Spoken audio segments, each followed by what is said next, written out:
at this holiday season. This poster is from the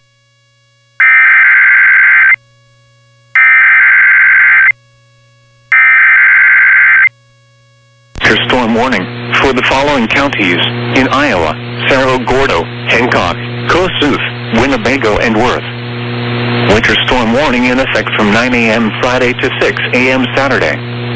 Heavy snow expected. Total snow accumulations of 5 to 9 inches. Higher amounts possible in Emmett County. The areas affected include north central Iowa. When? From 9 a.m. Friday to 6 a.m. Saturday. The following impacts are expected. Travel could be very difficult. Patchy blowing snow could significantly reduce visibility.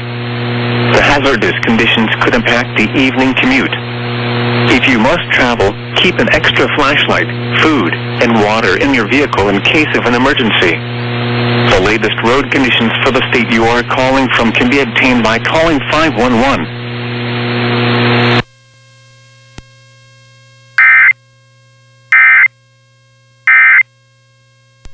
everyone